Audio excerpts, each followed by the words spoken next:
Hello student, स्वागत है आपको first learn by Santosh YouTube channel पर। आज के इस वीडियो में हम देखेंगे क्लास 10 का क्या है गणित मैथ, ठीक है, जिसका चैप्टर नंबर क्या है 7 है, निर्देशांक ज्यामिति, ठीक है। इसको इंग्लिश में क्या कहा जाता है, कोऑर्डिनेट ज्योमेट्री। इस सीरीज को हम अभी चला रहे हैं। इस चैप्टर पर अभी से जितना भी वीडियो अपलोड हो गया है उसका नंबर कितना है 4, यानी कि 4 वीडियो हम इस चैप्टर पर जो है अपलोड कर चुके हैं। 2 ऑब्जेक्टिव का हुआ है और 2 बेसिक क्लास हुआ है, ठीक है।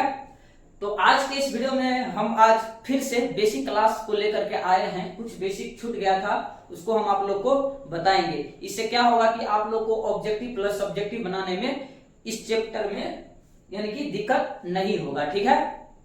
तो हम वीडियो को शुरू करते हैं। उससे पहले आप लोग चैनल पे नए हैं तो चैनल को सब्सक्राइब कर लीजिए, ठीक है, और इस चैनल को शेयर भी कीजिए अपने दोस्तों के साथ, ठीक है। तो चलिए हम शुरू करते हैं। अपना चैप्टर क्या है, यहाँ पर आप लोग को बहुत सारा चीज हम बता चुके थे, जैसे चतुर्थांश, एक्स अक्ष से किसी भी बिंदु का दूरी क्या कहा जाता था, वाई अक्ष से क्या कहा जाता था, और क्या था डिस्टेंस फार्मूला था, मूल बिंदु का निर्देशांक निकालने के लिए मूल बिंदु का निर्देशांक कितना होता था, मूल बिंदु से किसी बिंदु का दूरी निकालने के लिए, ठीक है।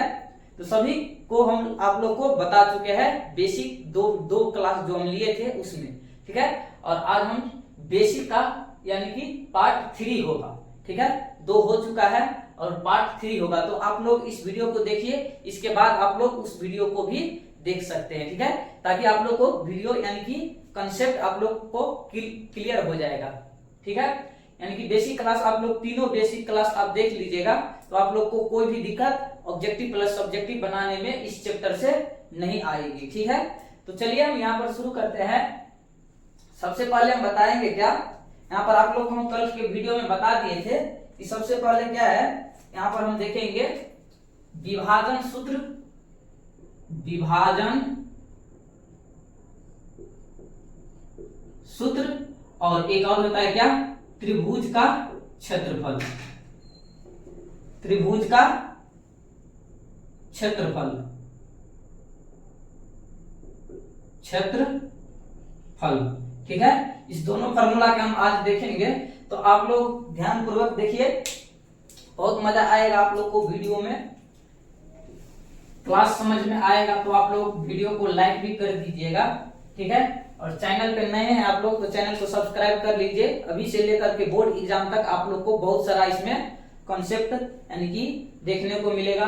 अभी जो है मैथ और सोशल साइंस का जो है ऑब्जेक्टिव का सीरीज चल रहा है, तो आप लोग इस सीरीज से जुड़ जाइए। आप लोग को बेहतर नंबर आने का यहाँ पर लक्ष्य हम बनाए हुए हैं कि आप लोग को बहुत बढ़िया नंबर आए 10th के बोर्ड एग्जाम में, ठीक है। अभी से 4-5 महीना बचा हुआ है, तो आप लोग पूर्ण रूप से तैयार हो जाइए। पूर्ण रूप से आप लोग तैयारी में भिड़ जाइए, ताकि आप लोग को क्या होगा कि जितना भी इससे पीछे आप लोग नहीं पढ़े हैं तो आप लोग को ऑब्जेक्टिव के माध्यम से आप लोग को इतना करवा दिया जाएगा कि आप लोग का जो है अच्छा खासा मार्क आप लोग बोर्ड एग्जाम में ला सकते हैं, ठीक है। तो चलिए हम शुरू करते हैं। क्या है यहाँ पर देखिए, हम एक रेखाखंड लेते हैं, देखिए एक रेखाखंड लेते हैं ए और बी, ठीक है, ए और बी। एक ये क्या है, रेखाखंड है। देखिए एक रेखाखंड, हम रेखाखंड क्यों बोल रहे हैं, रेखा और रेखाखंड में क्या अंतर होता है। यहाँ पर देखिए जब रेखाखंड का बात आ गया तो देखिए रेखाखंड हम किसको बोलते हैं और रेखा किसको बोलते हैं। बहुत आदमी को कंसेप्ट नहीं पता होगा कि रेखा और रेखाखंड में क्या अंतर होता है। देखिए रेखा हम किसको बोलते हैं, ये क्या है, रेखा है। रेखा का मतलब क्या है कि ये अनंत तक जाएगा, इसका अंत नहीं है, इसको हम रेखा कहते हैं, ठीक है। और इसी में हम क्या है, रेखाखंड किसको कहेंगे, इसी में एक खंड को हम ले लेंगे। मान लीजिए यहां से यहां तक का दूरी क्या है, फिक्स है। जब फिक्स हो जाता है दोनों साइड का दूरी तो क्या होता है, इसको हम रेखाखंड कहते हैं। और यहां से यहां तक का दूरी जो यहाँ पे एरो लगा रहेगा तो उसको हम रेखा कहेंगे, ठीक है। और यहां से क्या होता है, जब हम यहाँ ऐसे ले लेते हैं यानी कि रेखा को खंड करके ले लेते हैं तो इसको हम कहते हैं क्या, रेखाखंड। समझ गए आप लोग, रेखाखंड इसको हम कहेंगे, ठीक है। तो देखिए क्या है, यहाँ पर एक रेखाखंड लिए हैं और इसको हम क्या किए हैं, बीच में एक पॉइंट दिए है, बिंदु दिए हैं, ठीक है। अब बताइए इस दोनों को काटना, यानी कि यहाँ पे हम काट दिए, इसको हम क्या करते हैं, क्या करते हैं, इसको काट दिए, यानी कि बीच से हम इसको क्या कर दिए हैं, विभाजित कर दिए। इसको क्या कहेंगे, विभाजित, यानी कि विभाजित कर दिए हैं। तो इसी पे बनेगा क्या, यहाँ पर लिए हम, देखिए मान लीजिए किसी भी बिंदु पे यहाँ पर हम ले लेते हैं 2:2, ठीक है। ये भी लिख सकते हैं, मान लीजिए कि किसी रेखाखंड को हम क्या है, ए और बी है, उस रेखाखंड को क्या है, यहाँ पर 4:2 के अनुपात हम यहाँ पर बांट दिए हैं। ये बिंदु क्या है, पी है, ठीक है। एक और देखिए, यहाँ पर देखिए, मान लीजिए कि एक रेखाखंड लिए है, इसमें ए और बी है, जिसको हम क्या है, यहाँ पर मान लीजिए 6:1 के अनुपात में हम क्या किए हैं, 6:1 में क्या किए हैं, यहाँ पर हम इसको विभाजित किए हैं, ठीक है। इसका मतलब क्या है कि इसको विभाजित करना ही, इसको क्या कहा जाता है, विभाजन सूत्र, इसी पे बैठेगा, ठीक है। तो देखिए यहाँ पर इसको आप लोग समझ गए हैं कि इसको विभाजन करना, यानी कि 6 अनुपात में इसको हम विभाजित करते हैं, ठीक है। देखिए अनुपात में विभाजित करते हैं, तो इसको हम क्या करेंगे, मान लीजिए एक रेखाखंड लेते हैं ए और बी, ये है बी और ये है ए, ठीक है। यहाँ पर हम मान लीजिए एक क्या है, बिंदु लिए हैं, इसको यहां से हम विभाजित किए, क्या है, एक्स और वाई इसको मानेंगे, ठीक है।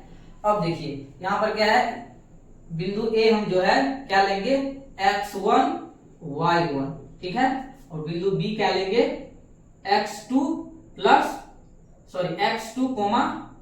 y2, ठीक है। अब इसको यानी कि हम क्या है, विभाजन करते हैं, तो इसको m अनुपात, यानी कि m1 m2 में हम इसको क्या करते हैं, विभाजित करते हैं। यहाँ पर हम एक कंडीशन लिए, m1 और m2 में विभाजित कर दिए, ठीक है। तो देखिए इसका फॉर्मूला होता है क्या, विभाजन सूत्र का फॉर्मूला, आप लोग ध्यान पूर्वक देखिए, बहुत इंपॉर्टेंट फॉर्मूला है। आप लोग को बोर्ड एग्जाम में इस फॉर्मूला पर बहुत सारा क्वेश्चन जो है आप लोग को पूछा जाता है, ठीक है। तो आप लोग ध्यान से सुनिए, देखिए विभाजन सूत्र से, विभाजन सूत्र क्या होता है, विभाजन सूत्र, मान लीजिए कि क्या x1 है और ये क्या है, x2 है। तो देखिए हम क्या करेंगे, आप लोगों को ट्रिक बताएंगे अभी हम। देखिए कुछ ये नहीं है कि फॉर्मूला बहुत भारी है, इसको देखिए कैसे हम लिखते हैं। पहले आप लोग लिखने का तरीका समझिए, उसके बाद आप लोग को खटाक से याद हो जाएगा, खटाक से चुटकी बजाइएगा और याद हो जाएगा। देखिए यानी कि क्या है, x2 है तो इसको x2 यहाँ पर लिखेंगे प्लस, ठीक है। उसके बाद क्या हम लिखेंगे,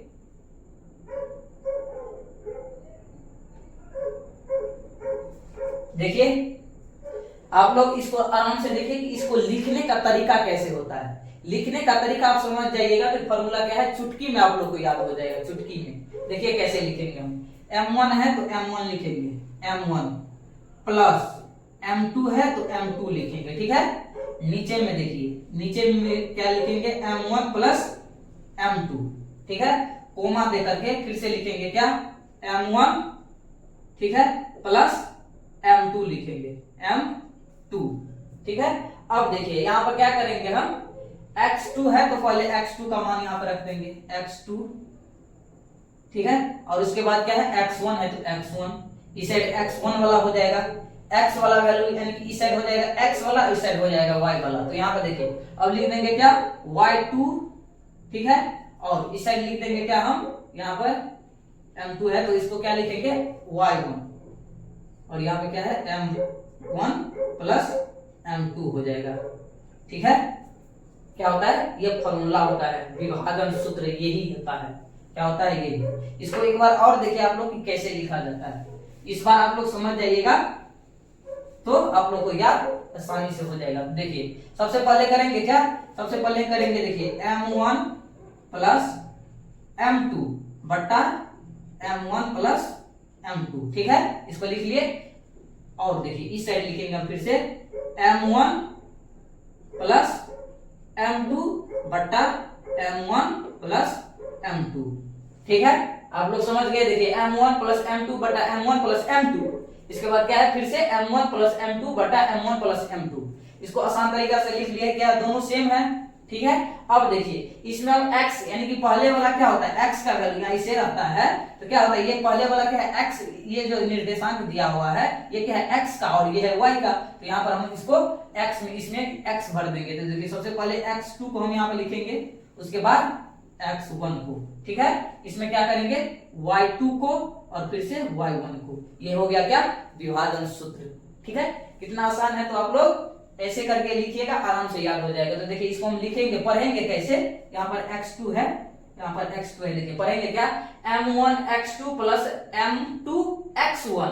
देखिए कैसे, एक बार और देखिए m1 x2 plus m2 x1 बटा m1 प्लस m2, कोमा है क्या m1 y2 plus m2 y1 बटा m1 प्लस m2, ठीक है। ऐसे इस फॉर्मूला को क्या किया जाता है, याद किया जाता है। एक बार और देखिए क्या है m1 plus m1 x2 plus m2 x1 बटा m plus m1 plus m2, ठीक है। और एक होता है क्या यहाँ पर m1 y2 plus m2 y1 बटा m1 प्लस m2, ठीक है। यही क्या है एक फॉर्मूला है, ठीक है। तो इसको आप लोग याद कर लीजिएगा, ठीक है। ये क्या है एक विभाजन सूत्र है, ठीक है। देखिए ये क्या है एक विभाजन सूत्र है, यही इसका क्या है फॉर्मूला होता है, ठीक है। तो देखिए यहाँ पर हम एक क्वेश्चन लेंगे, इसी पर हम एक क्वेश्चन लेंगे, ठीक है। ऐसा ही कंडीशन बनेगा और उसके लिए ऐसा आप लोग को फॉर्मूला बैठा करके आराम से निकाल देना है, ठीक है। तो देखिए यहाँ पर हम लेंगे क्या, मान लीजिए क्या, मान लेते हैं कुछ, यानी कि बिंदु ए क्या है, मान लेते हैं 2,5, ठीक है। क्या हो जाएगा 2,5, उसके बाद बिंदु हम क्या है, बिंदु हम लेंगे, बिंदु कुछ ले लेंगे 6 यानी कि 7 6 हो जाएगा, ठीक है।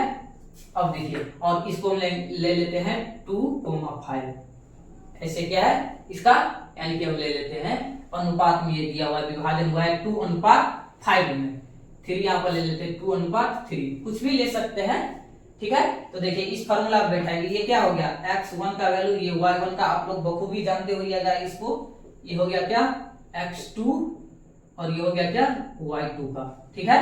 और ये हो गया क्या m1, ये हो गया m2। तो यहाँ पर p का निर्देशांक निकालना है x और y का, ठीक है, कोमा p का निर्देशांक निकालना है। तो देखिए इस पर हम बैठाएंगे तो क्या होगा m1 का वैल्यू कितना है 2, तो 2 हो जाएगा।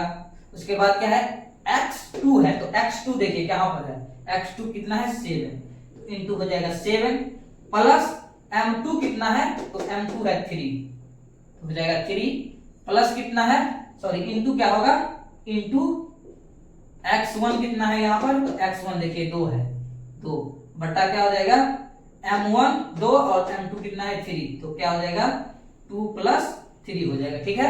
अब देखिए कोमा क्या होगा, यहाँ पर m1 कितना है 2 गुने y2 कितना है, y2 6 है, प्लस क्या हो जाएगा m2 कितना है, तो 3 है, 3, उसके बाद गुने कितना हो जाएगा y1 कितना है यहाँ पर 5 है, तो 5 बटा में क्या हो जाएगा 2 प्लस 3, क्योंकि m1 का मान 2 और m2 का वैल्यू 3 है, ठीक है। इसको क्या करेंगे हम अब सॉल्व करेंगे आगे। देखिए क्या हो जाएगा 7 दूना 14 प्लस हो जाएगा 3 दूना 6, तो क्या हो जाएगा बट्टा में कितना होगा 2 प्लस 3, ठीक है। उसके बाद देखिए यहाँ पर 6 दूना 12 प्लस क्या हो जाएगा 5 तिया 15, बट्टा में कितना है 5 दूना यानी कि 3 दू 5, यहाँ पर इस बार नहीं जोड़ेंगे, देखिए यहाँ पर 2 प्लस 3 हो जाएगा, ठीक है।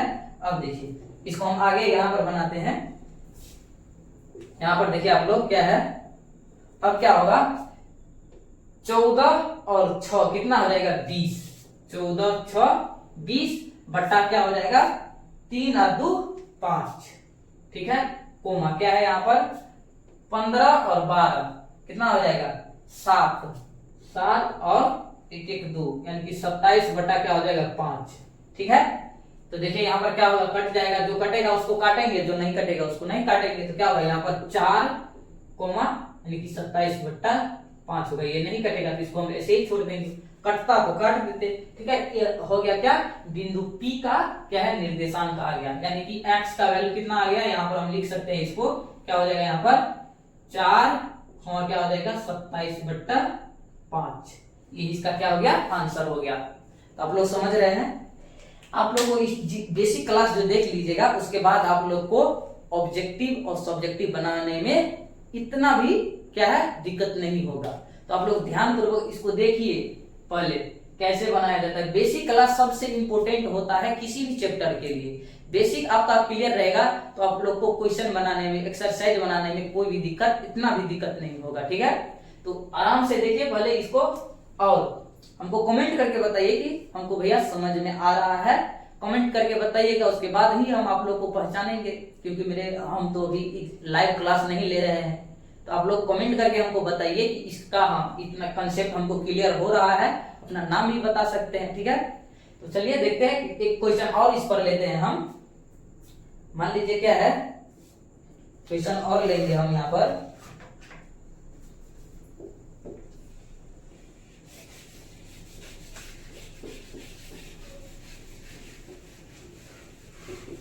आप लोग इस फॉर्मूला को याद रखिएगा। फॉर्मूला क्या होता है,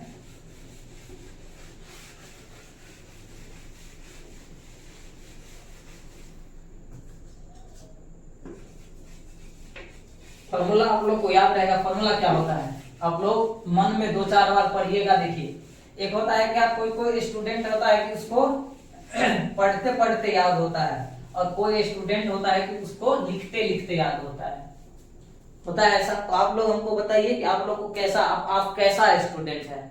लिख लिख करके याद होता है आप लोग को, लिख लिख करके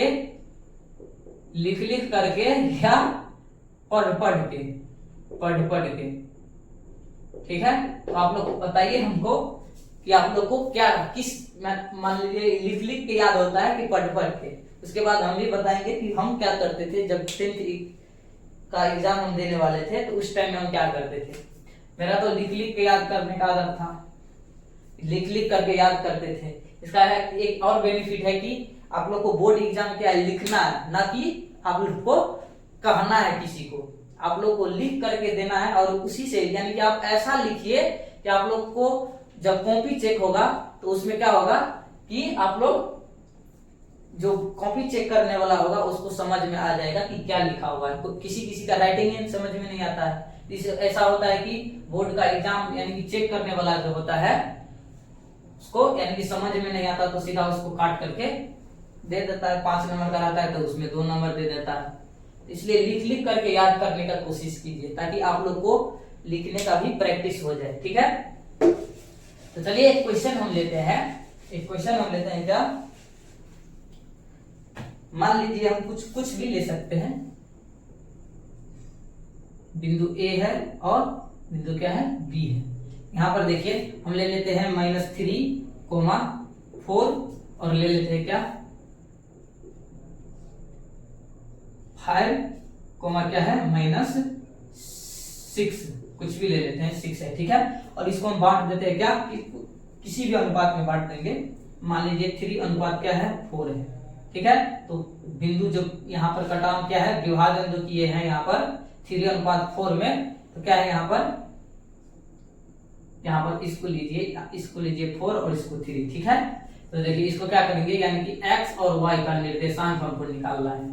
ठीक है, तो देखिए x और y का जो निर्देशांक निकालेंगे तो क्या करेंगे, यहाँ पर फॉर्मूला हम क्या बताए थे आप लोग को, विभाजन सूत्र यानी कि P का फॉर्मूला, P का क्या बताए थे m, क्या बताए थे आप लोग को, m1 x2 plus m2 x1 बट्टा m1 प्लस m2। ठीक है, और एक और क्या बताए थे, m1/2 प्लस m2/1 बट्टा m1 प्लस m2। ठीक है, तो इसी फॉर्मूला पे क्या करेंगे, हम इसको बैठाएंगे तो क्या होगा, आप लोग समझ पा रहे हो बखूबी। m1 का वैल्यू क्या है 4 है, तो 4 इंटू क्या हो जाएगा, x2 का कितना है तो 5 प्लस m2 का 3, इसके बाद क्या है गुने x1 का कितना है -3, तो देखिए -3 क्या है यहाँ पर -3 है, कोष्ट में ले लिए, ठीक है। बट्टा क्या हो जाएगा 4 प्लस क्या होगा 3। अब यहाँ पर देखिए m1 का कितना है 3, सॉरी यहाँ पर m1 का है 4, ठीक है, गुने x2 का y2 का कितना है y2 का -6, ठीक है, प्लस m2 का कितना है 3, उसके बाद क्या है y1 का कितना है यहाँ पर 4, ठीक है, बटा क्या हो जाएगा 4 प्लस 3, ठीक है। अब देखिए क्या होगा यहाँ पर 5 चौक 20 हो जाएगा 20, उसके बाद क्या होगा 3 तिया 9 और माइनस में है तो प्लस माइनस माइनस होगा -9, ठीक है, बटा में क्या हो जाएगा 4 3 7, ठीक है। अब देखिए क्या करेंगे यहाँ पर 6 चौक 24, माइनस में 24 हो जाएगा, ठीक है, माइनस में तो माइनस में 24, उसके बाद क्या है प्लस 4 तिया 12, बट्टा क्या हो जाएगा 7 दूना 4 3 7, ठीक है। अब देखिए क्या करेंगे हम यहाँ पर 20 में से 9 गया तो कितना हो गया 11, बट्टा क्या हो गया क्या है 7, कोमा क्या है यहाँ पर -24 में से 12 जाएगा तो कितना हो जाएगा 12, यानी कि -12 हो जाएगा, -12 बट्टा 7 हो जाएगा। देखिए जो कटेगा उसको काटेंगे, जो नहीं कटेगा उसको वैसे ही जाने देंगे, यानी कि ये दोनों क्या है नहीं कटता है, तो यही इसका क्या हो गया आंसर हो गया। यानी कि बिंदु P का निर्देशांक क्या है 11 बट्टा 7 -12 बट्टा 7, ठीक है, यही इसका क्या हो गया आंसर। तो आप लोग समझ पा रहे होंगे कि कैसे विभाजन सूत्र पर किसी भी क्वेश्चन को हल किया जाता है, ठीक है। इस फार्मूला पर आप लोग सबसे पहले इस फार्मूला को याद कर लीजिए, इसको याद कर लीजिएगा तो क्या है आप लोग को दिक्कत नहीं होगा। इसमें जितना भी क्वेश्चन रहता है इसी फार्मूला पे, यानी कि फार्मूला पे बैठ जाता है आराम से। तो इसको क्या करना है, यानी कि देखिए चेंजिंग क्या होगा, मेथड तो वही रहेगा, चेंज होगा क्या, ये चेंज हो सकता है और ये चेंज हो सकता है, ठीक है, इसका डाटा बदल सकता है, इसका डाटा बदल सकता है और कुछ नहीं, क्वेश्चन का सेम पैटर्न रहेगा, ठीक है। तो इसको आप लोग समझ गए हैं। तो अब देखिए विभाजन सूत्र तो आप लोग को क्लियर हो गया, ठीक है। अब बताएंगे आप लोग को क्या बताए थे कि त्रिभुज का क्षेत्रफल निकालना, त्रिभुज का क्षेत्रफल निकालना। तो देखिए उससे पहले एक और है क्या, आप लोग हम बताए थे क्या मध्य बिंदु का निर्देशांक निकालने के लिए, मध्य बिंदु का निर्देशांक निकालने के लिए, ठीक है। तो देखिए उसी के बेस पे बनेगा एक और क्वेश्चन है, मान लीजिए कि क्वेश्चन हम दे देंगे, फॉर्मूला हम पहले बताएंगे उसके बाद एक क्वेश्चन करवाएंगे। देखिए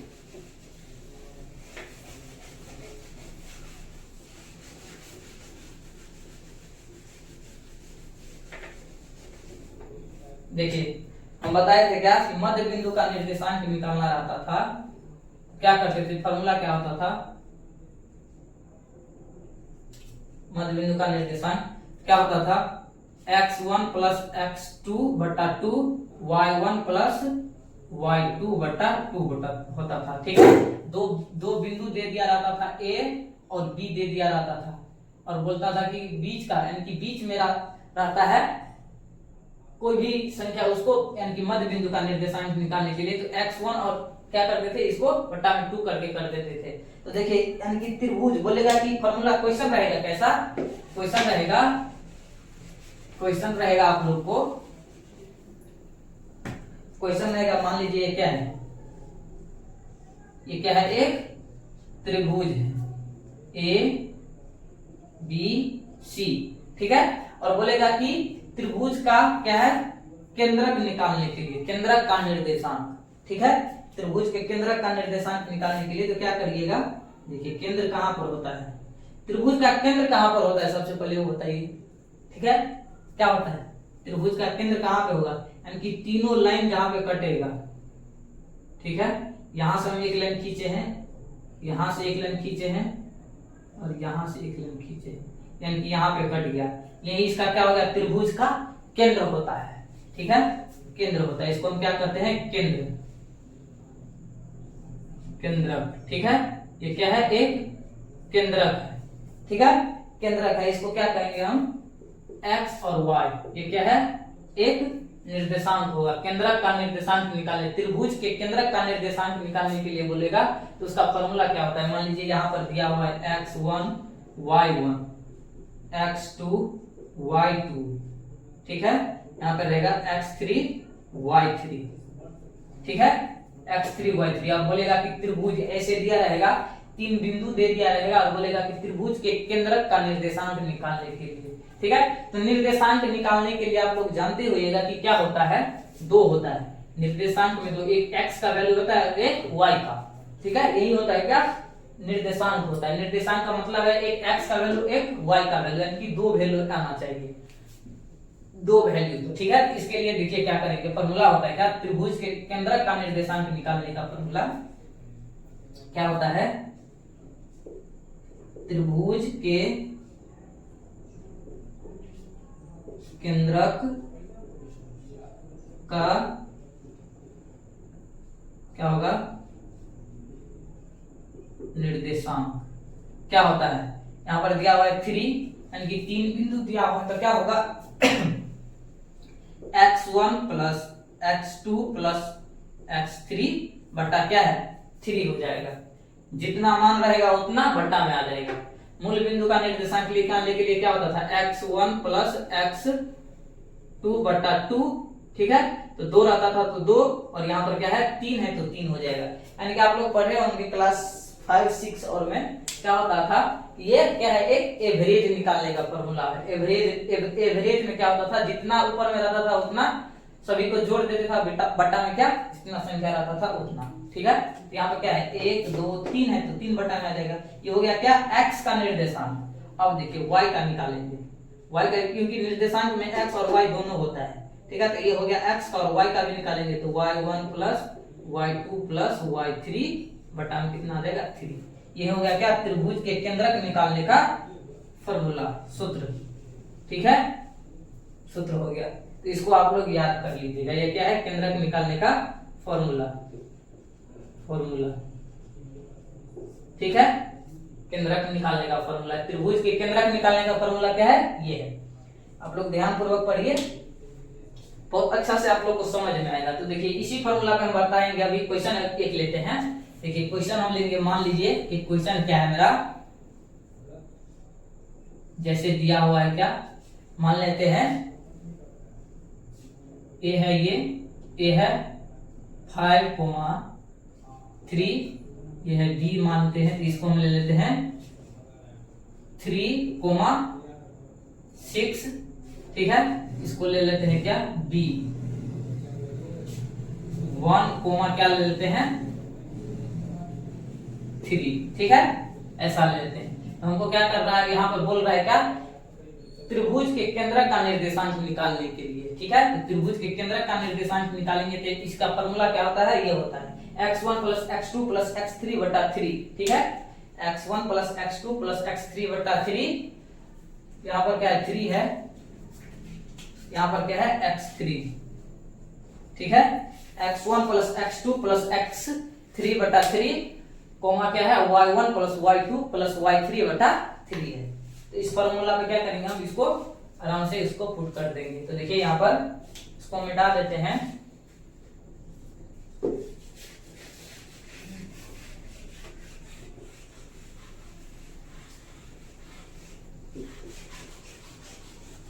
क्या करेंगे, देखिए हम यहाँ पर रखेंगे, हम फॉर्मूला क्या होता है, केंद्रक का निर्देशांक निकालेंगे तो x1 plus x2 plus x3 बटा में कितना है 3, और ये हो जाएगा क्या y1 plus y2 plus y3 बटा 3, ठीक है। तो क्या होगा, यानी कि ये हो जाता है किसका वैल्यू, ये x1 का होगा, ये y1 का होगा, ये हो जाएगा क्या x2 का, ये y2 का, और ये होगा क्या x3 और ये y3, ठीक है, ये है x3। तो इसी को हम क्या करेंगे, इस पर बैठाएंगे। तो देखिए x1 का वैल्यू कितना है 5 है, तो 5 प्लस x2 का कितना है, x2 का 3, तो यहाँ पर 3 प्लस क्या होगा x3 का कितना है 1, तो 1, ठीक है। तो क्या हो जाएगा, बट्टा में कितना है 3, तो 3, ठीक है।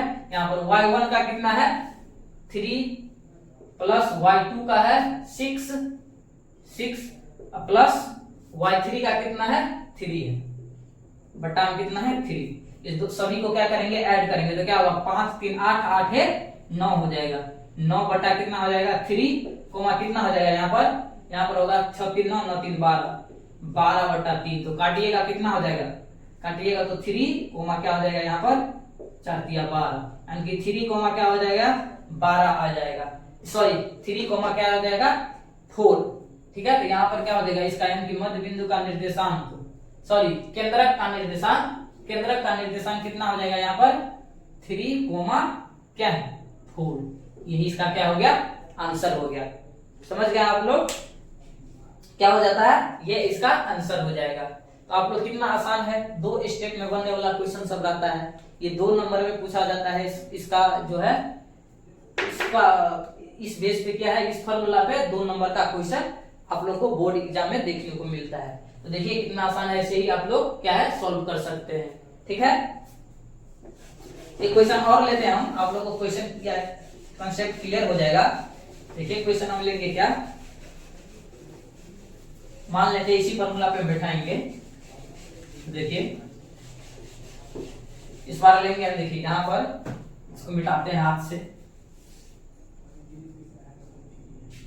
मान लेते हैं एक त्रिभुज दिया हुआ है, ऐसा एक त्रिभुज रहेगा।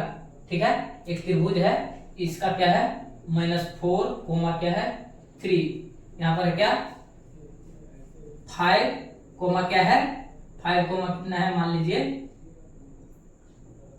माइनस यहाँ पर 4 ले लेते हैं। ठीक है, अब देखिए b का मान लेंगे कितना, यहाँ पर 2 लेंगे। ठीक है, उसके बाद क्या है यहाँ पर हम ले लेते हैं कितना, यहाँ पर 4। ठीक है, अब देखिए इसका क्या करना है, मध्य बिंदु का निर्देशांक निकालना है हमको। सॉरी मध्य बिंदु का नहीं, केंद्रक का, त्रिभुज के केंद्रक का निर्देशांक। केंद्रक कहां पर होता है त्रिभुज का, यानी कि तीनों कोण से जो कटता है बीच में जो लाइन बनता है, इसी को कहा जाता है क्या त्रिभुज का केंद्र। ठीक है, तो इसका हमको क्या करना है, केंद्रक यानी कि निर्देशांक निकालना है, x और y का वैल्यू। ठीक है, तो देखिए इस फॉर्मूला पे हम बैठाएंगे, x1 का वैल्यू कितना है यहाँ पर, ये हो गया क्या x1 y1, x2 y2, x3 y3। ठीक है, हो गया y3। देखिए इसी बेस पे हम बैठाएंगे, इसी फॉर्मूला पे। देखिए मान लीजिए x1 का वैल्यू कितना है यहाँ पर -4 है, तो माइनस क्या हो जाएगा 4, प्लस x2 का वैल्यू कितना है 5 है, तो 5 जाएगा। ठीक है, अब देखिए यहाँ पर प्लस कितना है, x3 का वैल्यू कितना है यहाँ पर, x3 का 2 है, तो 2 बटा में कितना आ जाएगा 3 है, तो 3। ठीक है, अब देखिए कोमा y1 का वैल्यू कितना है, y1 का 3 है, तो 3 हो जाएगा, प्लस y2 का कितना है -4 है, इसको हम पोस्ट में लेंगे -4। जब दो चिन्ह एक बार में आ जाता है तो उसको हम पोस्ट में लिया जाता है। ठीक है, इसीलिए हम यहाँ पर पोस्ट लेते हैं। आप बोलिएगा इसमें कहीं पर पोस्ट नहीं लिया है, तो देखिए कहीं पे 2 चिन्ह एक बार नहीं है, यहाँ पर देखिए 2 चिन्ह माइनस है और प्लस है, तो इसको हम पोस्ट में लेते हैं। ठीक है, अब देखिए प्लस हो जाएगा क्या, यहाँ पर देखिए प्लस y3 कितना है, y3 है 4, इसको हम 4 लेते हैं। ठीक है, बट्टा में कितना आ जाएगा 3। ठीक है, तो यहाँ पर देखिए क्या होगा -4 प्लस कितना हो जाएगा 5 और 2 7। ठीक है, बट्टा में 3 हो जाएगा। अब यहाँ पर देखिए माइनस हो जाएगा कितना, इस माइनस को और प्लस को गुना कीजिएगा तो माइनस हो जाएगा 4 और हो जाएगा कितना यहाँ पर +4, बट्टा कितना आ जाएगा 3। ठीक है, अब देखिए यानी कि 4 7 में कितना प्लस में है और 4 माइनस में, तो घट जाएगा, बच जाएगा कितना 3, बट्टा हो जाएगा कितना 3। ठीक है, अब देखिए ये प्लस में है और ये प्लस में, तो 4 और 3 कितना हो जाएगा 7, 7 में से 4 चला गया तो कितना बच जाएगा, यहाँ पर होगा 3, बट्टा में कितना है ये वाला 3। ठीक है, अब देखिए कटिएगा तो कट गया, यहाँ पर क्या आ गया 1,1, यानी इसका निर्देशांक आ गया, केंद्रक का निर्देशांक। यहाँ पर y का भी वैल्यू क्या आया है 1 और x का भी वैल्यू कितना आया है 1। ठीक है, तो आप लोग को समझ में आ रहा होगा क्वेश्चन सभी को। क्या है हम यहाँ पर बिल्कुल बेसिक तरीका से हम आप लोग को बता दिए हैं ताकि आप लोग को कंसेप्ट क्लियर हो जाएगा। ठीक है, तो चलिए ये है क्या है मध्य बिंदु का निर्देशांक, और 2 फॉर्मूला आप लोग को हो गया। क्या है, एक विभाजन सूत्र, ठीक है, और एक क्या है, एक है मेरा क्या किया हम त्रिभुज के केंद्रक का निर्देशांक। ठीक है, केंद्रक का निर्देशांक।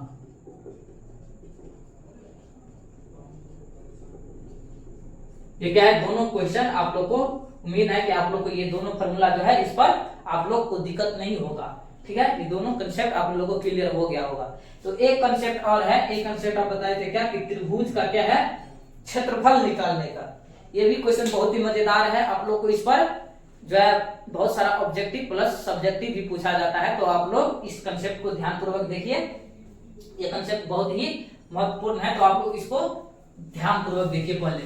पहले हम दिखा देंगे आप लोग को क्वेश्चन कैसे बनाया जाता है, उसके बाद आप लोग को क्या है कि उसके बाद फॉर्मूला हम बताएंगे पहले, उसके बाद आप लोग को उस पर क्वेश्चन करवा देंगे एक दो, आराम से क्लियर हो जाएगा। ठीक है, तो देखिए कैसे बनता है।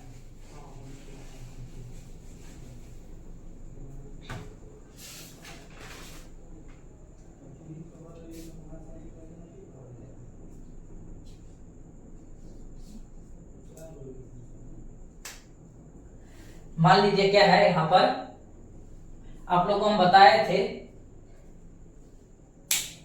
त्रिभुज चैप्टर जो था उसमें कि त्रिभुज कितने प्रकार के होते हैं। आप लोग समझते होइएगा कि 20 प्रकार का, 30 प्रकार का, किसी किसी को तो मालूम भी नहीं होगा कि कितने प्रकार का होता है त्रिभुज। तो आप लोग को हम बताए थे दो आधार पे, एक होता था क्या भुजा के आधार पर, भुजा के आधार पर क्या होता था, भुजा के आधार पर 3 प्रकार का होता था, 3 प्रकार का। ठीक है, त्रिभुज। तो पहला होता था क्या भुजा, भुजा मतलब क्या होता है, ये जो होता है इसको हम क्या कहते हैं भुजा, ये फर्स्ट, ये सेकंड, थर्ड, कुछ भी ले सकते हैं, किसी को हम फर्स्ट सेकंड मान सकते हैं, तो इसको हम क्या कहते हैं भुजा। ठीक है, ये क्या है, इनकी त्रिभुज में कितना भुजा होता है, 3, एक ये और एक ये। ठीक है, तो ये होता है क्या, इसके आधार पर होता है। तो देखिए इसके आधार पर कैसा होता है, मान लीजिए इसको हम कैसे डिफाइन करते हैं कि भुजा के आधार पर कैसे होता है। तो देखिए भुजा के आधार पर कैसे होता है, मान लीजिए क्या है, हम एक त्रिभुज लिए हैं, एक क्या है बड़ा वाला लेते हैं, एक त्रिभुज लिए। ठीक है, इसको हम ए मानते हैं, इसको बी और इसको सी। ठीक है, तो मान लीजिए ये क्या है 5 है, ये भी 5 है, तो ये भी 5 है। ठीक है, यानी कि सभी भुजा क्या है 5-5 है। इसका मतलब क्या है, इसका जितना लंबा है, जिसका इतना है, जितना इसका इतना है, तीनों का क्या है बराबर है। ठीक है, जब तीनों भुजा बराबर रहेगा, जब तीनों भुजा बराबर रहेगा तो उस त्रिभुज को हम क्या कहते हैं, समबाहु त्रिभुज, समबाहु त्रिभुज, त्रिभुज इसको क्या कहते हैं, समबाहु त्रिभुज। सम मतलब होता है क्या बराबर, और बाहु मतलब भुजा। ठीक है, यानी कि सभी भुजा क्या है बराबर है, इसको हम क्या कहते हैं समबाहु त्रिभुज। ठीक है, अब देखिए यहां पर होता है क्या, मान लीजिए कि ऐसा एक त्रिभुज है। ठीक है, एक त्रिभुज ले लिए, तो देखिए आप लोग को ये भी क्या है इस त्रिभुज है, इसको क्या लेते हैं 3, ये क्या है 6 और ये भी क्या है 6। तो आप लोग समझ पा रहे होंगे कि ये भुजा और ये भुजा बराबर है और ये भुजा क्या है बराबर नहीं है, जिसको क्या कहते हैं, यानी कि दो भुजा बराबर है, दो भुजा क्या है बराबर है, जिसको हम क्या कहते हैं सम, और दो को क्या कहते हैं द्यू, द्यू, द्यू बाहु, समद्विबाहु त्रिभुज। त्रिभुज का सिंबल दे देंगे तो समझ जाइए कि त्रिभुज है, समद्विबाहु त्रिभुज, यानी कि दो भुजा क्या है समान है। ये सम मतलब होता है क्या बराबर, और द्यू मतलब दो, और बाहु मतलब भुजा, यानी कि दो भुजा बराबर, इसको क्या कहते हैं हम समद्विबाहु त्रिभुज। ठीक है, और एक होता है क्या, एक होता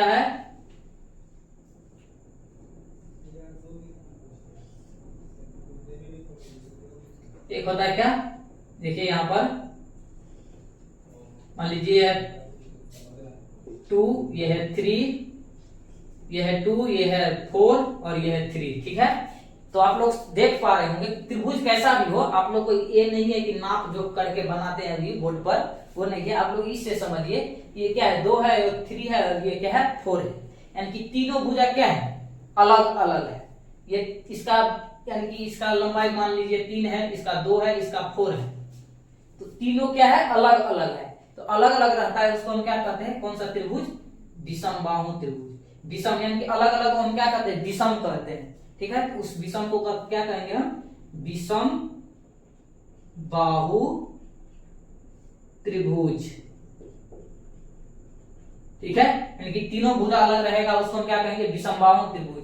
दो भुजा सेम रहेगा तो उसको हम क्या कहेंगे, समद्विबाहु। और तीनों भुजा जब समान रहेगा तो उसको समबाहु त्रिभुज कहेंगे, ठीक है। इसको समझ गया। एक होता है क्या, एंगल के आधार पर, एंगल यानी कि एंगल को क्या, कोण के आधार पर, ठीक है। इंग्लिश में एंगल कहते हैं तो कोण के आधार पर, कोण के आधार पर, कोण के आधार पर क्या होता है, तो देखिए कोण के आधार पर हम मानेंगे, देखिए इसी से हम लेंगे अब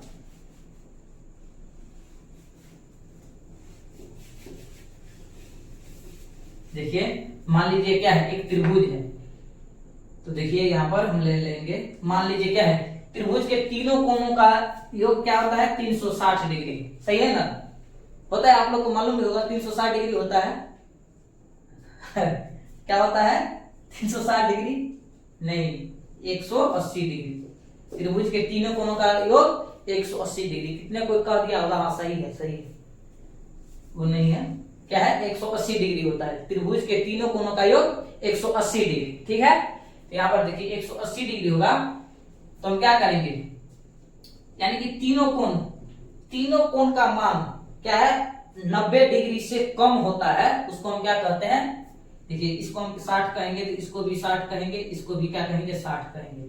और तीनों को तो जोड़कर हमको कितना लाना है, 180 लाना है। तो देखिए 36 18 180 उड़ जाता है, ठीक है। यानी कि आप लोग समझ जाइए कि 90 डिग्री से, यानी कि तीनों कोणों का क्या है, झुकाव 90 डिग्री से कम होगा, उसको हम क्या कहेंगे, न्यून कोण त्रिभुज, न्यून कोण त्रिभुज, ठीक है। ये क्या है, न्यून कोण त्रिभुज है। 90 डिग्री से सभी कोण क्या है, छोटा है, तो इसको हम न्यून कोण त्रिभुज कहते हैं, ठीक है। अब देखिए दूसरा क्या है, इतना इसमें तामझाम नहीं है। देखिए एक होता है क्या, यानी कि एक होता है 90 डिग्री, इसको मान लेते हैं, यानी कि तीनों को जोड़ करके हमको कितना लाना है, 180 लाना है। तो ये 90 हो गया अकेले, इसको मान लेते हैं 50, इसको हम क्या मानेंगे, 40, यानी कि तीनों को जोड़ करके कितना लाना है, वो उड़ जाएगा यहाँ पर 180। तो आप लोग यहाँ पर देखिए कि एक कोण 90 डिग्री के बराबर होगा, तो उसको हम क्या कहेंगे, समकोण, समकोण त्रिभुज, समकोण त्रिभुज, ठीक है। एक कोण 90 डिग्री के बराबर होता है, उसको हम क्या कहते हैं, समकोण त्रिभुज, ठीक है। अब देखिए एक कोण, जैसे मान लीजिए एक त्रिभुज लेते हैं, एक कोण क्या है, एक कोण 90 डिग्री से मान लीजिए क्या है, बड़ा है। यहाँ पर देखिए मान लीजिए क्या है, एक 90 डिग्री से बड़ा है। जब 90 डिग्री से बड़ा होगा, अब तीनों को जोड़ के हमको तो 180 पुराना है, तो यहाँ पर ले लेते हैं कितना, 30, क्या हो गया, 110 और 30 140, और इसमें 50 जोड़ेंगे तो क्या होगा, 90, ठीक है। तो आप देखिए, एक आप लोग को ये ध्यान रखना है कि एक कोण 90 डिग्री से बड़ा हो जाएगा, तो उस त्रिभुज को हम क्या कहेंगे, अधिक कोण त्रिभुज, यानी कि अधिक 90 डिग्री से क्या है, अधिक हो गया है, एक कोण 90 डिग्री से अधिक है, तो उसको अधिक कोण त्रिभुज कहेंगे, ठीक है, अधिक कोण त्रिभुज। तो अब देखिए इसका भी अलग अलग फॉर्मूला होता है, अलग अलग फॉर्मूला होता है। आप लोग समझ गए होंगे कि इसका क्या है, कोण के आधार पर 3 त्रिभुज होता है, और भुजा के आधार पर भी 3 त्रिभुज होता है, ठीक है। तो देखिए हमको अभी सीखना है क्या, निर्देशांक ज्यामिति में त्रिभुज के क्या है, क्षेत्रफल हमको निकालना कैसे आता है, कैसे निकाला जाता है। तो देखिए यहाँ पर क्षेत्रफल निकालेंगे, तब हम त्रिभुज यानी कि निर्देशांक ज्यामिति में जब क्षेत्रफल निकालेंगे हम, तो उसके लिए क्या होता है कि आप लोग को निर्देशांक क्या है, 2 बिंदु यानी कि निर्देशांक दे दिया जाएगा, तब उसके बाद हम निकाल सकते हैं, ठीक है। तो यहाँ पर देखिए कैसे आप लोग समझ पाइएगा, अब लिखेंगे हम जब, क्या होगा, मान लीजिए कि क्या है, त्रिभुज का क्षेत्रफल क्या होता है, त्रिभुज का क्षेत्रफल होता है, आप लोग जानते होइएगा कि समकोण त्रिभुज का क्षेत्रफल क्या आता है, 1/2 आधार गुणे ऊंचाई। एक ये फॉर्मूला आता है, तो समकोण त्रिभुज का होता है। एक होता है क्या, एक होता है समबाहु त्रिभुज का क्षेत्रफल क्या होता है, √3/4 गुणे भुजा स्क्वायर, ये भी एक फॉर्मूला होता है, √3/4 गुणे भुजा स्क्वायर, ठीक है। ये भी एक क्या है, फॉर्मूला है। तो ये क्या है, समबाहु त्रिभुज का। अब देखिए आप लोग मान लीजिए कि आप लोग को निर्देशांक दे दिया रहेगा और बोलेगा कि क्षेत्रफल इस त्रिभुज का निकालिए। निर्देशांक क्या है, निर्देशांक क्या है। अब देखिए आप लोग को बहुत बेहतर क्वेश्चन हम बताएंगे, फॉर्मूला बताएंगे, आप लोग को समझ में आ जाएगा। मान लीजिए एक ऐसा त्रिभुज है, ये ए है, ये बी है, ये क्या है, सी है, ठीक है। तो मान लीजिए कि त्रिभुज दिया हुआ है कितना, मान लेते हैं कुछ भी हम मान सकते हैं, कुछ भी मान लीजिए क्या है 5 है और ये 4 है, ये 3 है, ये 4 है, अब ये इसको मानेंगे कुछ भी 2 और 5, कुछ भी मान सकते हैं। ये क्या है, एक निर्देशांक दिया हुआ है, ठीक है, 3 बिंदु दिया है, उसका निर्देशांक दिया हुआ है इतना, ठीक है। ये हो जाएगा x निर्देशांक, ये y, ये x y x y, ठीक है। इसको मानेंगे क्या, मान लीजिए ऐसा दिया रहेगा और बोलेगा कि इस त्रिभुज का क्या करना है, आप लोग को क्षेत्रफल निकालना है, क्षेत्रफल निकालना है। तो इसके लिए आप लोग याद कर लीजिए, फॉर्मूला बहुत ही महत्वपूर्ण है।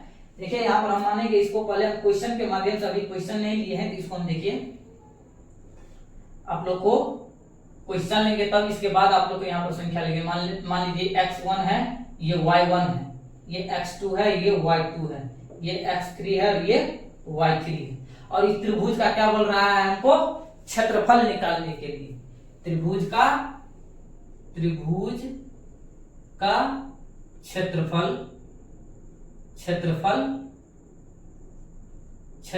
निकालने के लिए, ठीक है। बोलेगा इस त्रिभुज का क्या करना है, क्षेत्रफल निकालना है, ठीक है। तो त्रिभुज का क्षेत्रफल निकालना है, तो इसके लिए फॉर्मूला है एक, आप लोग याद कर लीजिएगा। देखिए क्या होता है, इसको हम, इस त्रिभुज को हम थोड़ा उधर बनाते हैं, ठीक है, ताकि यहाँ पर फॉर्मूला आपको लिख देंगे हम। देखिए मान लीजिए यहाँ पर त्रिभुज है, ठीक है, ए है, इसको x1 y1 मानेंगे, ये b है, इसको x2 y2 मानेंगे, और ये क्या c है, इसको हम x3 y3 मानेंगे, ठीक है, ऐसा है। और बोलेगा इस त्रिभुज का हमको क्या करना है, क्षेत्रफल निकालना है। तो इसके लिए याद करिए आप लोग, फॉर्मूला होता है क्या, 1/2, इसको याद करना है, 1/2 इंटू, आप लोग देखिए बहुत आसान ट्रिक है ये, आप लोग को मिल जाएगा, एनसीईआरटी बुक में भी ऐसा दिया हुआ है इसका कॉन्सेप्ट। तो क्या होता है, 23 31 12 होता है, क्या होता है, 23 31 12, 23 31 12 होता है। तो आप लोग समझ जाइए कि 23 31 12 को हम कैसे लिखेंगे। यहाँ पर होगा 23 31 और 12, यही इसका क्या हो गया, फॉर्मूला हो गया, ठीक है। समझ गए आप लोग, फॉर्मूला। देखिए इसको कैसे सजाया जाता है, ठीक है। तो देखिए इसको हम सजाएंगे कैसे, आप लोग समझ गए होंगे। यहाँ पर लिख देते हैं हम 23 31 और 12, ठीक है। तो देखिए 23 31 12 हम कैसे लिखेंगे, ऐसे करिए। 23 है तो देखिए y को हम लेते हैं, यहाँ पर y हम लेते हैं, तो देखिए बीच में हम क्या लेंगे, y लेंगे। यहाँ पर क्या होगा, 23 है तो यहाँ पर y2 माइनस, समझ रहे आप लोग, समझ जाइए, यहाँ पर क्या होगा, माइनस क्या है, y3, देखिए y2 y3, देखिए 2 और 3, ठीक है। अब देखिए यहां पर लेंगे हम फिर से 31, यानी कि y3 माइनस y1, ठीक है। उसके बाद क्या करेंगे हम, फिर से y1 माइनस y2, ठीक है, 12 है यहाँ पर 12, ठीक है। इस पे आप लोगों को बैठ गया होगा, क्या है 23, देखिए 2 y2 माइनस y3, तो 23 हो गया, y3 माइनस y1, तो क्या होगा 31 हो गया, y1 यहाँ पर y है, y1 और माइनस y2 यानी कि 12 हो गया, ठीक है। अब देखिए इसको एक लाइन और लिखेंगे हम, क्या लिखेंगे, एक बात और है क्या, आप देखिए, आप हम सीधे बैठाते जाएंगे, क्या x का वैल्यू x1 x2 और x3, ठीक है। अब देखिए एक बार और बच गया, यहाँ पर नहीं पूछा तो इसको लटकाने के लिए, यानी कि अलग अलग लग रहा है, इसको लटकाने के लिए प्लस कर देंगे, हो गया क्या, इसका फॉर्मूला तैयार हो, यही इसका क्या है, फॉर्मूला है। अब देखिए इसको हम पढ़ेंगे कैसे, क्या है 23 31 12, इसको सिर्फ याद रखना है, 23 31 12, और उसको क्या है करना है, x1 x2 x3, और बीच बीच में क्या है हमको प्लस करके जोड़ देना है, ठीक है। तो देखिए इसको हम पढ़ेंगे कैसे, 1/2 इंटू x1 इंटू क्या है, x1 into y2 minus y3 plus y2 sorry x2 into y3 minus y1 plus x3 into y1 minus y2। ठीक है, ये हो गया क्या, इसका फॉर्मूला हो गया। इसको हम ऐसे पढ़ेंगे। एक बार और देखिए आप लोग, एक बार और देखिए कैसे पढ़ेंगे हम इसको। क्या है, बहुत ही इंपॉर्टेंट फॉर्मूला है, तो आप लोग इसको याद कर लीजिएगा। देखिए क्या है, कैसे पढ़ेंगे, 1/2 into x1 into y2 minus y3 plus x2 into y3 minus y1 plus x3 into y1 minus y2। इसको ऐसे पढ़ेंगे, एक दो बार पढ़िएगा, आप लोग को जुबान पे आ जाएगा। 6 महीना में लगता है हमको कि पूर्ण रूप से आप लोग को याद हो जाएगा। ठीक है ना, 6 महीना तो लग सकता है कम से कम, नहीं तो साल भी लग सकता है। नहीं, ऐसा नहीं है, आप लोग को 2 दिन यानी कि 2 दिन में इसको 2 बार 3 बार पढ़िएगा तो इसको याद हो जाएगा, जुबान पे आ जाएगा। ठीक है, लेकिन वैसे आप लोग को बनाने के लिए हम दे दिया है फॉर्मूला। क्या है, कंसेप्ट क्या है, 23 31 12, 23 31 12 इस पे कर दीजिए और क्या करना है, x1 plus x2 plus x3 कर देना है। सिंपल फॉर्मूला आ गया। लेकिन आप लोग को जुबान पे रटना चाहिए। कैसे करेंगे, 1/2 into x1 into y2 minus y3 plus x2 into y3 minus y1 plus x3 into y1 minus y2। ठीक है, ये हो गया इसका क्या फॉर्मूला हो गया। तो देखिए इस फॉर्मूला पे हम एक क्वेश्चन बनाएंगे अभी। मान लीजिए इस पे दिया हुआ, इसको हम इस फॉर्मूला पे बैठाए। मान लीजिए कि क्या दिया रहेगा, मान लीजिए एक क्वेश्चन दे दिया रहेगा। क्वेश्चन दिया रहेगा क्या, कुछ भी हम ले सकते हैं। इसको मिटाते हैं, यहां पर देखिए, यहां पर देखिए, यहां पर देखिए। मान लीजिए क्या है, त्रिभुज दिया हुआ है। ठीक है, एक त्रिभुज दिया हुआ है, ये A है। हम मान लेंगे कुछ यहाँ पर 3 है, यहाँ पर 4 है। ठीक है, यहाँ पर B है, इसको मानेंगे 3, यहाँ पर मानेंगे 4 और 3। ठीक है, और यहाँ पर C दिया हुआ है, ये क्या है, C बिंदु है। इसको क्या मानेंगे हम, 5, क्या ले लेते हैं, 5 और 6। ठीक है, इसको ले लिए हैं। ठीक है, तो इसको देखिए, अब देखिए आप लोग सिंपल रूप से हम देखेंगे अभी। देखिए ये क्या है, आप लोग बखूबी जानते होइएगा किसको हम x मानते हैं, किसको y1। ठीक है, देखिए x1 यहाँ पर y1, इसको x2 y2, x3 y3। ठीक है, समझ गए आप लोग। इस फॉर्मूला पे हम इसको क्या कर देंगे, पुट कर देंगे। तो देखिए यहां से हम लिखेंगे फॉर्मूला।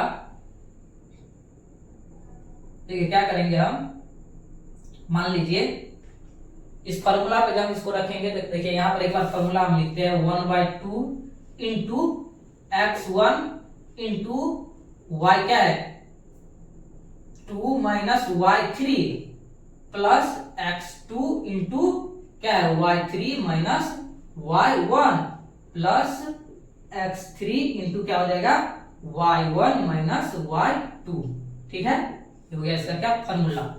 ठीक है, किसका है, त्रिभुज का क्षेत्रफल हमको निकालना है, त्रिभुज का क्षेत्रफल बराबर। ठीक है, तो देखिए इस पर क्या करेंगे, 1/2 इंटू, देखिए x1 कितना है, x1 3 है, तो 3 रखेंगे प्लस इंटू क्या है, y2, तो y2 कितना है, यहाँ पर 3 है, तो 3 माइनस क्या हो जाएगा, y3 है, तो y3 कितना है, 6 है, तो 6 हो जाएगा, प्लस x2 कितना है, यहाँ पर देखिए 4 है, तो 4, उसके बाद क्या है, y3 सबसे पहले कितना है, 6 है, 6 माइनस y1 कहां पर है, यहाँ पर 4।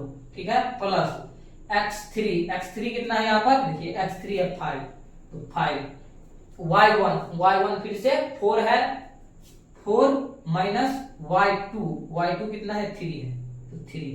ठीक है, अब देखिए यहाँ पर क्या करेंगे हम, 1/2 इंटू क्या हो जाएगा, 3 इंटू कितना हो जाएगा, यानी कि 3 में से 6 गया तो कितना हो जाएगा, -6 हो जाएगा। ठीक है,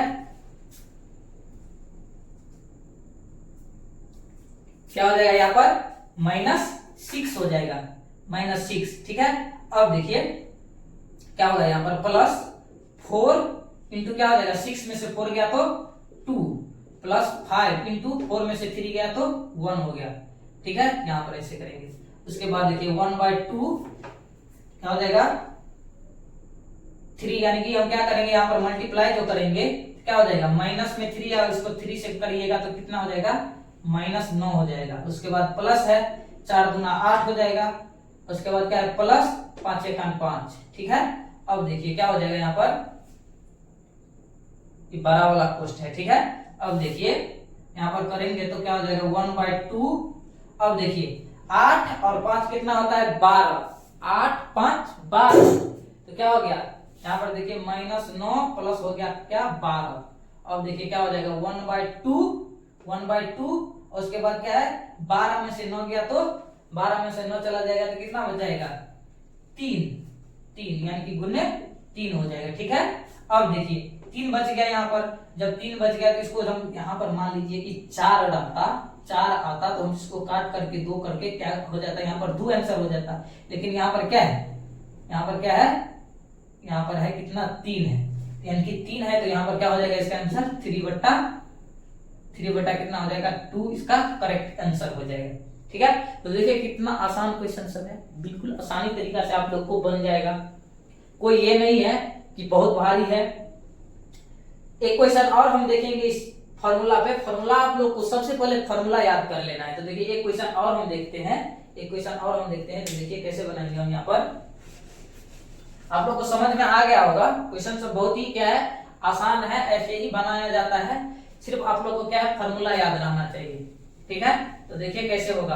अगला क्वेश्चन देखिए, अगला क्वेश्चन हम लेते हैं।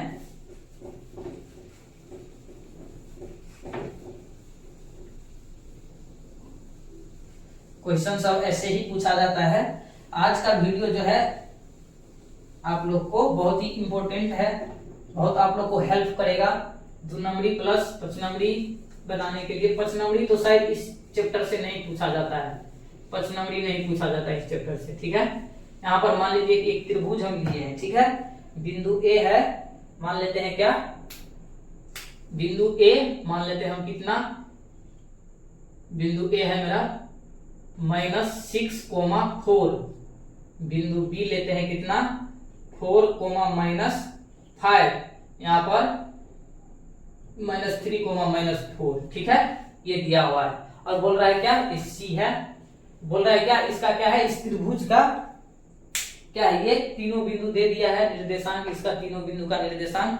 और बोल रहा है क्या इसका हमको क्षेत्रफल निकाल करके दीजिए, दिखाइए, ठीक है। इसका क्षेत्रफल निकालना है। तो क्षेत्रफल निकालने के लिए क्या करेंगे हम, इसी फॉर्मूला का आप लोग को हम बता देते हैं, ठीक है। तो क्या होगा यहाँ पर 1/2 इंटू ये क्या है x1 y1 x2 y2 x3 y3, ठीक है। तो देखिए इस फॉर्मूला पे बैठाएंगे तो देखिए x1 का वैल्यू कितना है वहां पर -6, तो -6 हो जाएगा। उसके बाद y2 का कितना है, y2 है यहाँ पर क्या है -5, ठीक है। उसके बाद है माइनस, तो माइनस y3 कितना है, y3 -4, क्या होगा 2 चिन्ह फिर से एक बार आ गया तो इसको हम पोस्ट में रखेंगे, कितना है -4 है, ठीक है। तो -4 हो जाएगा। प्लस x2 कितना है, x2 कितना है 4, तो 4। उसके बाद क्या होगा y3, तो y3 क्या कहां पर है -4 हो जाएगा, तो माइनस। और y1 कितना है, y1 तो 4 है, तो 4, ठीक है। अब देखिए प्लस फिर से x3 कितना है, x3 क्या है -3 है, -3। देखिए यहाँ पर फिर से क्या है 2 चिन्ह एक बार आ गया तो इसको पोस्ट में रखे हैं, ठीक है। उसके बाद क्या हो जाएगा यहाँ पर y1, तो y1 कितना है 4 माइनस y2 कितना है यहाँ पर 5, माइनस में 5 है तो इसको माइनस में 5, फिर 2 चिन्ह एक बार आ गया तो इसको हम पोस्ट में रखेंगे, ठीक है। अब देखिए यहाँ पर क्या होगा 1/2। अब करेंगे क्या, -6 को पहले ऐसे ही रहने देंगे। इसके बाद देखिए -5 और इस माइनस को गुना करेंगे तो क्या हो जाएगा यहाँ पर प्लस में 4 आ जाएगा, ठीक है। अब देखिए +4 और अब देखिए यहाँ पर क्या होगा -4 में से -4 चला, यानी कि -4 में से -4 होगा तो क्या हो जाएगा यहाँ पर ये भी माइनस, तो माइनस में कितना आ जाएगा यहाँ पर 8 हो जाएगा, ठीक है। अब देखिए प्लस क्या है यहाँ पर 3 है, देखिए इसको हम यहाँ पर कर लेते हैं। क्या होगा माइनस, ये प्लस है और ये माइनस है तो क्या हो जाएगा माइनस और प्लस हो जाएगा क्या -3 इंटू यहाँ पर देखिए 4 है, 4 और माइनस को गुना करेंगे तो प्लस में कितना आ जाएगा 5, ठीक है, यहाँ पर हो गया इसका। ठीक है, अब देखिए अब करेंगे क्या आगा, 2 इंटू क्या हो जाएगा यहाँ पर -6, उसके बाद क्या होगा देखिए यहाँ पर -5 है और प्लस में 4 है। ठीक है, तो इसमें से यानी कि -5 में से हम 4 को क्या कर लेंगे माइनस कर देंगे, तो क्या हो जाएगा यहाँ पर -1 बच जाएगा। ठीक है, अब देखिए प्लस हो जाएगा कितना 4, अब यहाँ पर करेंगे -8 को -8 अब भी अंदर में रहने देते हैं, माइनस फिर से 3, अब हो जाएगा क्या यहाँ पर 9 हो जाएगा, 5 4 9। ठीक है, अब देखिए हम सभी को क्या करेंगे गुना कर देंगे, 1/2, उसके बाद क्या है -6 से -1 को करेंगे तो माइनस माइनस प्लस, और 6 को 1 से करेंगे तो 6, यानी कि प्लस में 6 आ जाएगा। ठीक है, प्लस उसके बाद क्या है यहाँ पर देखिए 8 चौक 32, माइनस में है तो माइनस में 32 आ जाएगा, तो यहाँ पर हम लिख देंगे क्या -32। ठीक है, अब देखिए फिर से माइनस 9 27। ठीक है, अब देखिए यहाँ पर हो जाएगा क्या, यानी कि ये और ये क्या है माइनस में और प्लस में 6 है। ठीक है, तो देखिए आप लोग ध्यान रखिए क्या हो जाएगा यहाँ पर 1/2 इंटू इस दोनों को क्या करना पड़ेगा जोड़ना पड़ेगा हमको 6, और माइनस में क्या हो जाएगा 27, यानी कि 7 और 2 क्या हो गया 9, और 2 और 3 5। ठीक है, यानी कि 59 आ गया माइनस में, और प्लस में क्या है 6 है, तो क्या हो जाएगा यहाँ पर देखिए 1/2, और यानी कि 59 में से 6 चला जाएगा तो कितना बच जाएगा यहाँ पर 53 आ जाएगा, किसमें तो माइनस में 53। ठीक है, अब देखिए यहाँ पर क्या होगा, यहाँ पर होगा क्या, इसको क्या करेंगे सीधा 53/2। ठीक है, और आप लोग को पता होगा यह क्या होता है, एक वर्ग इकाई होता है, वर्ग इकाई, क्षेत्रफल का मान होता है क्या वर्ग इकाई में। ठीक है, वर्ग इकाई, तो आप लोग को पता होगा कि क्षेत्रफल कभी भी क्या है माइनस में नहीं आता है, ये हो जाएगा क्या इसका प्लस वाला वैल्यू हो जाएगा। ठीक है, यानी कि 53/2 जो है इसका क्या हो गया आंसर हो गया। ठीक है, 53/2 इसका आंसर हो जाएगा। ठीक है, तो आप लोग बताइए कि इसका कॉन्सेप्ट आप लोग को क्लियर हुआ कि नहीं। जितना भी क्वेश्चन आप लोग को होगा इसी फॉर्मूला पे बन जाएगा, इस चैप्टर से क्षेत्रफल पूछेगा तो।